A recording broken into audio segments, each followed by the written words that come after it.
terrifying fight for survival begins on the dark waters of the Sea of Galilee. Waves crash, the wind howls, and a small wooden boat is thrown helplessly into a violent storm. Fear grips the hearts of the disciples as the water rises and hope seems to fade. But in the middle of the chaos, something unexpected happens. This is the story of faith in the face of fear, a story about trust when everything feels out of control, a story about a miracle that turned a violent storm into perfect peace. Set on the Sea of Galilee, this powerful Bible story reminds us that even when the storm is loud, faith can be stronger. It teaches children and families that trust can grow even in the darkest moments, and that we are never alone when we place our faith in God. This gentle cinematic story is perfect for family worship, Sunday school, and bedtime stories, helping children fall asleep with peace in their hearts, and parents feel confident they are sharing something safe and meaningful.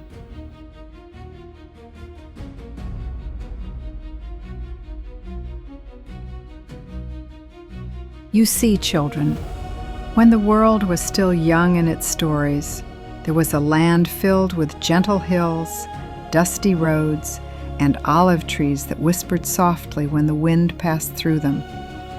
And in that land there was a great lake, known by everyone as the Sea of Galilee.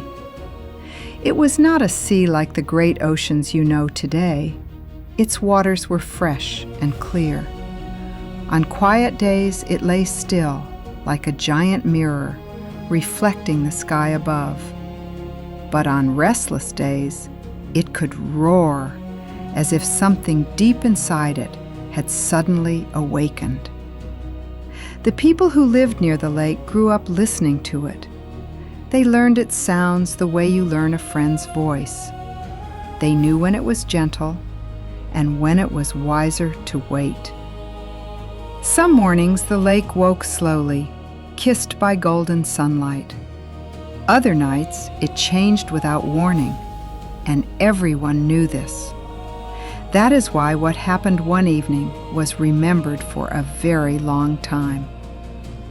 That day, crowds had gathered along the shore, not for music, not for celebration. They came for a man. His name was Jesus. They followed him from village to village, because when he spoke, it felt different. He did not shout. He did not threaten. His words rested softly in people's hearts, like seeds finding good soil. The sick were brought to him, the tired, the forgotten, and Jesus turned no one away. He knelt so children could see his face. He touched hands others were afraid to touch. He stayed longer than anyone expected him to. As the day stretched on, the sun slowly crossed the sky. Shadows grew long. Voices softened. Jesus was tired. Not the tiredness of sleep, but the tiredness that comes from giving all that you have. Love this story so far? Show us some love with a like, comment, or subscribe. When evening arrived, he looked at his disciples and said it was time to go to the other side of the lake. The disciples were ordinary men. Some had been fishermen since they were boys, their hands shaped by nets and water. Others had lived very different lives before meeting him. Together they prepared a small fishing boat. Its wood was rough and scarred by time. Its sides carried the marks of many journeys. It was not a boat for kings. It was a boat for work, a boat that knew the lake well. They did not hurry. There was no fear yet. Jesus stepped inside, moved to the back of the boat, laid his head on a small cushion, and fell asleep. The lake welcomed them gently.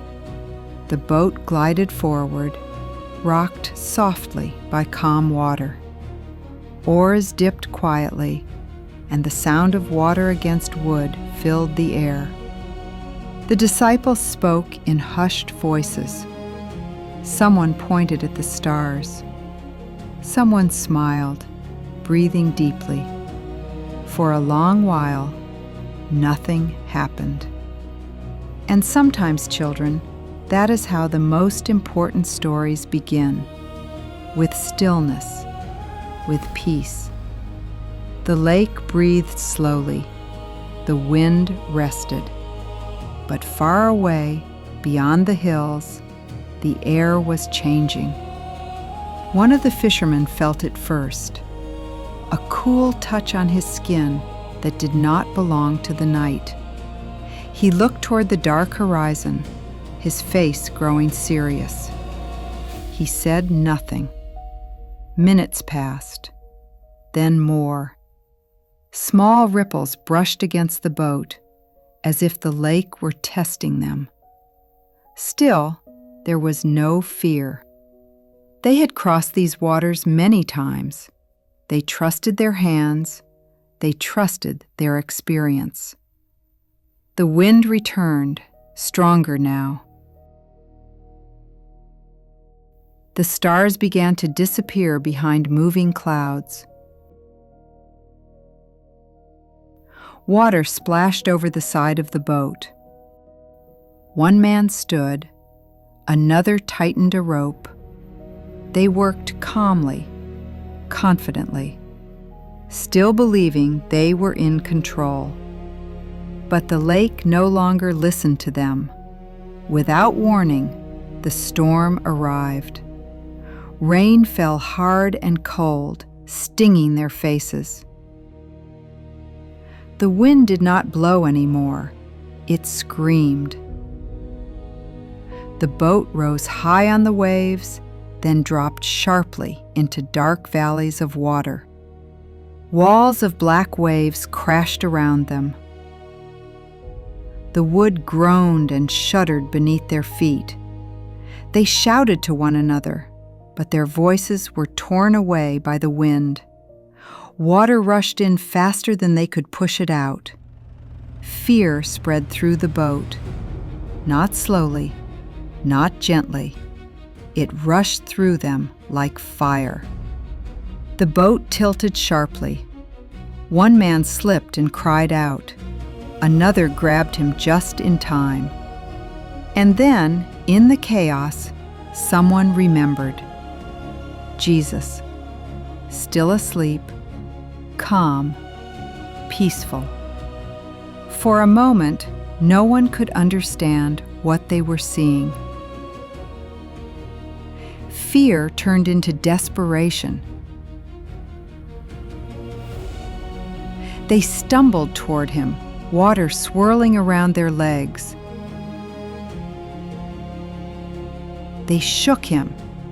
"Teacher," they cried, "don't you care that we are perishing?" Jesus opened his eyes. He did not look afraid. He did not rush.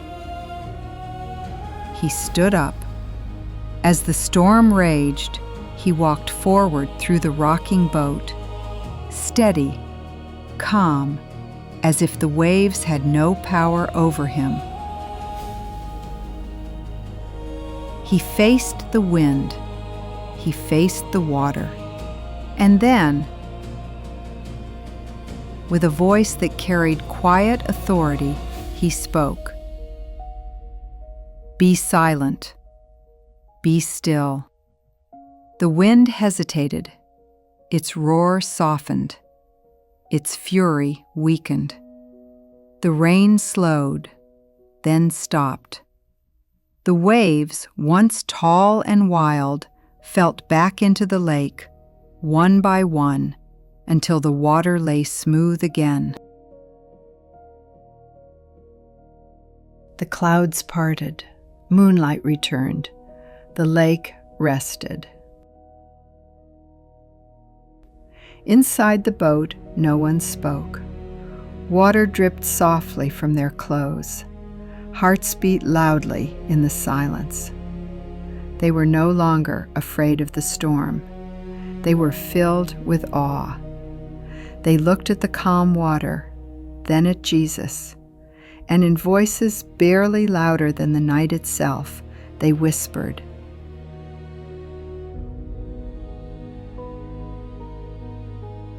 "Who is this, that even the wind and the water obey him?" The boat continued its journey, slowly crossing the peaceful lake. And that night, those men learned something they would never forget. Storms will come, fear will rise, but when He is with you in the boat, you are never alone.